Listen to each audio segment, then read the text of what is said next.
Hello, everyone. Today we sit down with a entertainment industry legend, sharing his work around the world and through shows on ABC, Warner Brothers Television, and Sony Television. Writer, director, producer, Stephen Langford.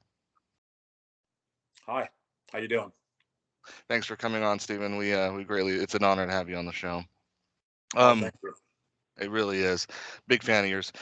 So, you have a new book out called "The Stars Are My Salvation." Book one, The Reason, out now. It's available at all major booksellers. But it's not just that, it's your debut sci fi novel. hmm And I'm sure many of your fans and many people on this show want to know what inspired you to start this series. Um, well, I kind of part of it goes back to like when I was a teenager, reading sci-fi books and imagining actually writing something like that. But as time went on, it didn't seem like that was a reality. Uh, what inspired me for this particular series was, the idea of as we've seen technology move forward, that the idea of us moving out in the stars has become more of a reality. And I think part of what I was thinking about was how do we behave as a human race as we went out and go out into the stars. Um, I mean, when the New World was discovered on Earth, there was no thought about how do we behave. Right. None. It was just sort of we just did it and misbehaved, and uh, you know, um, and we all know the results. So I wanted to do uh, take that point of view of like, what happens when we go out to the stars. Um, and my book is about how we went out there, misbehaved, and another alien race said no, no, no, and pushed us back. You know, hmm So tell me about Chris Galloway as a main character, this main character that you have. How does he fit into the unlikely heroes, the alien agendas, and secret agent missions? Chris Galloway is a decent guy. Um, he has a guy, someone who has actually learned about this more powerful alien race, the Sataris. He's learned and taken the time to learn their customs, traditions, and certainly warned the Earth Directorate uh, of the folly of their ways, but of course, they didn't listen. Um, so uh, he basically, in the book, uh, a war has broken out between Earth and this more powerful alien culture, and Earth is losing badly. And what happens is that he is in the last line of defense of starships uh, protecting Earth, and he commits a mutiny, where he sends out a surrender signal that was not approved by Earth. That he knows that the Satari will understand and respect that Earth now gets it, and gets them and gets their agenda. Um, so so Chris basically has saved the Earth from destruction, and because it becomes a cause celeb around the world, because it exposed certain things that were going on within the governments, and many changes occurred, and he basically is someone who becomes popular, but then goes and is, not someone seeking out that kind of glorification, and he retreats to a life of wife and kids and a small business for several years. How would this book compare to your other work? Uh well, I mean, I don't, I did Family Matters and did Steve Urkel, of course, and and I said it the other day. I was looking at HBO Max, and I noticed that in the description of the show, they mentioned, comedy and science fiction was the, you Yeah. know, it was sort of added in there, and it was sort of because a lot of us on the show were, beyond being comedy writers, we were science fiction fans, horror fans, and of course that bled through um, to the show that seems to never end. in popularity, fortunately for all of us. And it's but yeah, that's the it's I would say not like it's not like most of my work. It's always been a part of me. Um, Certainly, when I did Creep Show, I began to delve into science fiction. That was a great, great opportunity doing that. I just want to mention again for our audience, those were great episodes that you did. Oh, thank you. The Right Snuff was the one. That was my favorite of the three. But essentially, Paul Dini and I basically kind of, our personal mission was we love the Twilight Zone, EC Comics, and the Night Gallery.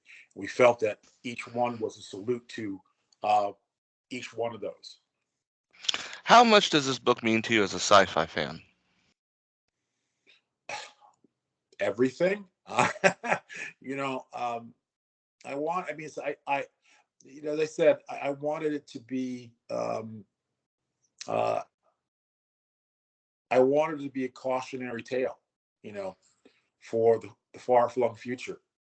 And who knows how, because things go so fast with us. When you think about the changes that have occurred um, technologically in the last 20 years, it's Right. extraordinary. I mean, like if you take, like, you look at, like, uh, from 1903 to 1920, think of the changes they saw. It's Mm-hmm. extraordinary. Cars, planes. It's like there's just like an overload of change, and I think that we shouldn't uh, be surprised if we have an overload of change and breakthroughs. Um, that's And we kind of discussed this yesterday too, the cultural impact that works like yours can have, especially right now, as you were saying, as we're going into space. I mean, just the other day, I was reading about how they just started the new space flights, commercial space flights, to start taking people into space. I Mhm. mean, so we're getting out there, we're getting to that point, and there is no real moral guide to how we are going to behave when we're out there. It's more or less going to be the Wild West. There are no rules. And Right, so it's going to be interesting to see, or have work like that to kind of have a perspective. and the stars of my salvation really is comes in on the result of the Wild West. The Wild West uh, uh, occurred, and now we come in on this story where Chris has basically gotten them out of the situation. They still yearn to be back out there, but they're basically kept to a boundary. There's a DMZ, literally, of how far Earth can go. Hmm. And in the story, Chris is going to just get a cup of coffee, and he's approached by an intelligence agent, right? And the intelligence agent says, "We're still listening out there, and we recorded this." And she plays a playback of the a Satari sentence. Someone said something, and you can see it all in this scratchy alien voice. In the middle of the sentence, it says Galloway, and they want to know. Wait a minute, why are they? It's been like 15 odd years. Why are they talking about you? Hmm. And we come to learn that there's a planet out there that is afflicted with a disease, and the Satari know that only Earth doctors can deal with this. And Chris Galloway, because he ended the war, is the only captain they trust to lead a mission to this planet. Um, but the curious thing is that when they do arrive at this planet, the aliens are quite like them. And I'll leave you in suspense with this little tidbit, that when they bring the blood samples and analysis back to Earth after saving this race, they find DNA familial links to those people. Okay. and, and they want to know why that's the case. Very interesting. Yeah, so it was. it was funny. I wrote the book, and the way I wrote the book is I knew I had a. It turned out I didn't know this, but Stephen King does the same thing. Is that you find your uh, your problem, your issue, your drive. You drive into the story, and you have the goal. And that's all I had was the drive and the goal. And I found that stuff would just come into my head. It was while I was writing, just stuff would just fly out of my head. So I was sort of I thought this is really bad that I'm not outlining and doing all this stuff. I'm like going, which I've done with screenplays, because you kind of at a certain point with screenplays, you do get to muscle memory level of Hmm. where you just you know how to put the pieces together. But don't you Just think that's the best kind of work sometimes when you can just flow it like I, that? I don't recommend it. Um, it's like here's the thing: is that I have friends, directors, and um, uh, that literally can step on a floor and just put it all together because they know it becomes so part of them. They know what they can do, but boy, that's just sort of like thousands and thousands of hours of reaching that, and most people just don't reach that. um I mean, I think of like Mike Nichols directed his first film. He never done a film before. He knew what to do. Hmm. There was a director on Family Matters. He had the same thing. He said someone said direct a play. He knew what to do. He had no training. He just knew what to do. um for me, I can't say that. I can just say that that there are is your curiosity. Because sometimes I fear writing. Sometimes we're going, well, I don't have anything in my head, and then oftentimes I start writing and it starts coming to me. It Hmm. starts flying in, and I go, okay, well, this is some mysterious source, I suppose. I don't know, but I write the Muses book. at work. Then I write the book, and someone wants to publish the book, so I'm going, okay, I can't argue with that. So this is just book one of your series. Yeah. Where where are you hoping this book is going to go? Do you hope it goes to the big screens, possibly a show, or are you just hoping to have a really good series out there that everyone can love? Well, I can never presuppose the. I mean, I can't really. First of all, I am utter. I'm gobsmacked that the book got published. At that point, I'm gobsmacked that in the first week how well it did. I was like, literally was not. It just couldn't really calculate in my mind. Like, oh, okay, that's like 10 times more than my anxiety. Anxiety said, oh, it's gonna be this. It's like, oh, it's this.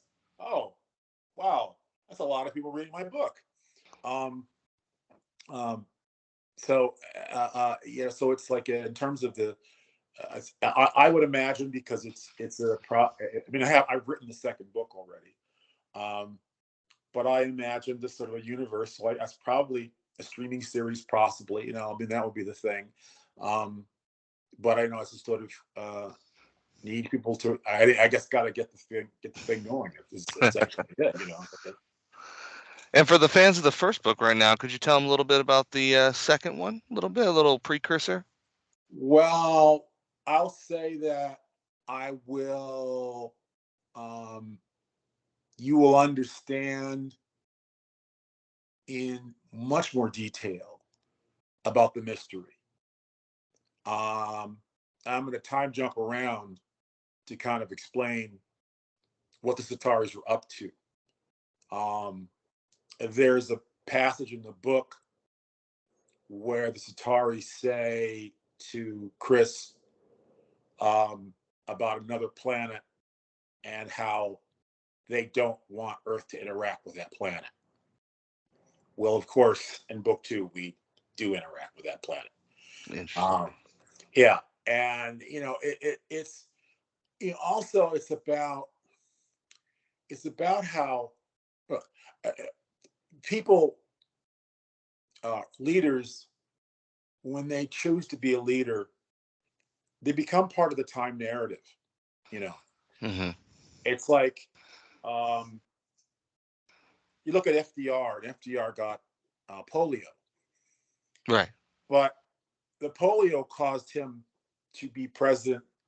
He wanted to be president sooner than that, but it caused him to be president at the time that the time narrative needed him, right?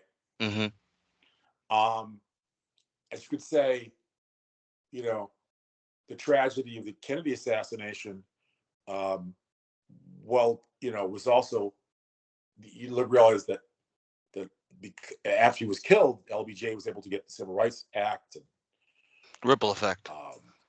ripple effect, all these different things. You go like, you can find it around presidencies, the sense of a time narrative, Mm-hmm. because there's like cause and effect to these things. And Chris Galloway is a guy who's chosen to be in that time narrative of his time, but hasn't, but without that consciousness of knowing. He did it because he had to do it,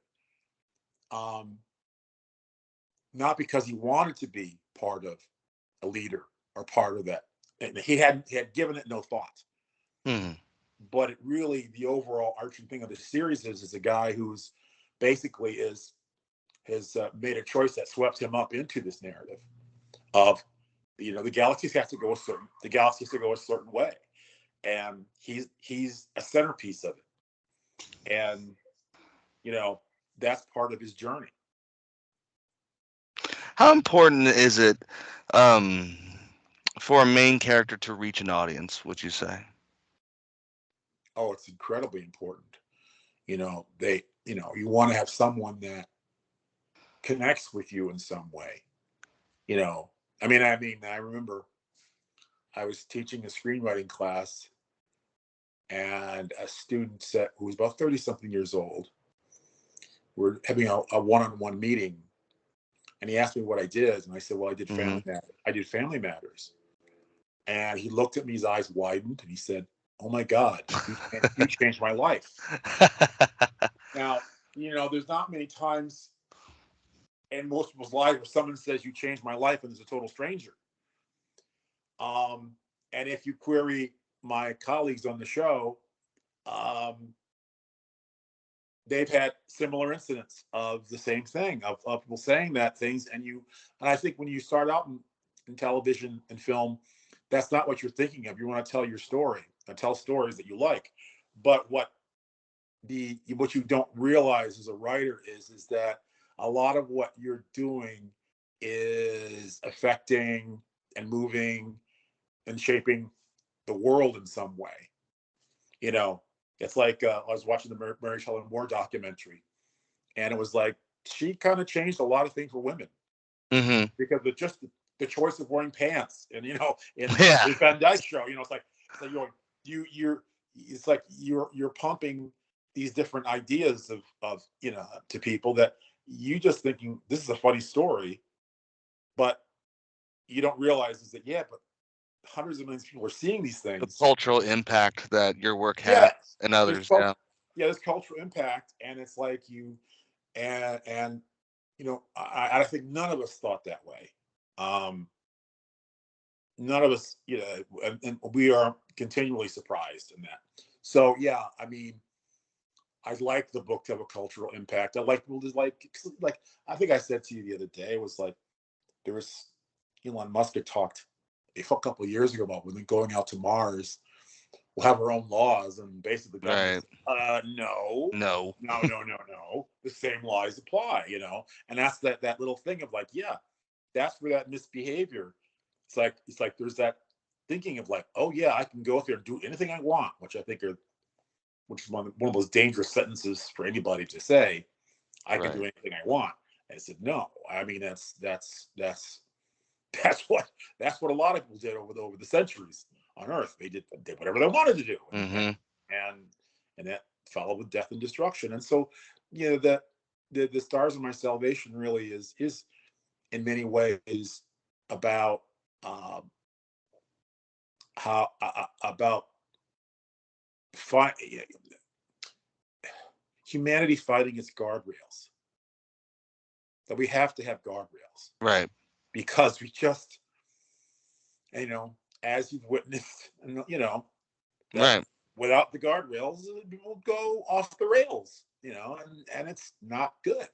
Um, there has to be some, sort of rules of the game, and Absolutely. so that's what I hope people get out of it. It's sort of like you're going, as I said. I said it was uh, the way I kind of it all started with the idea of what if colonialism went out to the stars. Right. Absolutely. It's gonna happen.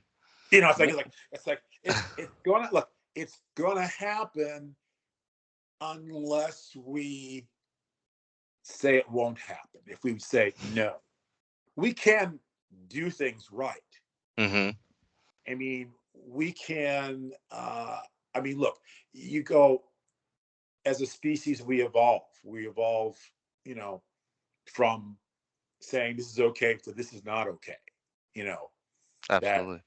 This is certainly you go, but there's evolution. In fact, evolution occurs. I see it occurring. The thing is, you see evolution occurring in real time now. Mm-hmm. There was a time when Russia could go attack a country, take it over, and no one would say anything. Yeah. Now Russia attacks a country, and the whole world goes, "Oh no, no, no, no, no! You can't do that. We're going to blow you up." Right?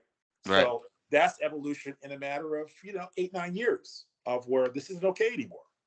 This is just you're not doing that. You're playing that game. We're what in the 19th century thinking of land, land, land. That's not the way. So I see you see those kind of things. So we It's a very can we do. unspoken conversation for the future when we do travel out to space. It really is. Yeah, I mean, because look, we're going to be on Mars. How are we going to behave on Mars? No, there's not aliens there, but how do we behave? You know, Absolutely. I those mean, things are going to can happen. you imagine when we do find a common enemy among like the galaxies, the human race? Imagine how we fight each other when we have a Hmm. common enemy. Imagine when there is a common alien race for us to battle. Hmm. I mean, it's going to be a bloodbath Yeah, it's like it's unless we unless. learn unless we learn um now unless we learn and go, okay, these are the rules of the road. And Absolutely. I think as long as we go, here are the rules of the road, we're not going to fall into the same traps that we've fallen, that hopefully from our 2000 odd year odd history, that we will have learned from those mistakes and not repeat them. So the stars are my salvation. Of course, as we were saying, this is book one of your series. And I want to know, from your personal perspective, where do you think the sci-fi genre stands today in media? Oh, it's very large. I mean, it's so much larger than it's ever been. Um, uh, and mainly, one of the main there's a budgetary reason of mainly uh, because of the streaming services, they can spend more money, and they have different financial models. So you're seeing things, you're seeing some pretty extraordinary things. I mean, look, some things are bad, and some things are great. But frankly, I've you know, because I remember in the '90s, I'd be searching for like any kind of a sci-fi show to watch, and there weren't that many. But I mean, I've found some on Netflix. We're going, well, why they do this? What's Yeah, some of this? them are really out there. Like going, okay, this is really kind of boring, and Hmm. yeah, you say the special effects aren't enough. You got to have some writing there. Um, Absolutely. but then other things stand out. I mean, that are just like Stranger Things and stuff like that. Your picture disappeared. Oh, there it is. Yeah. Um, so um, yeah, so uh,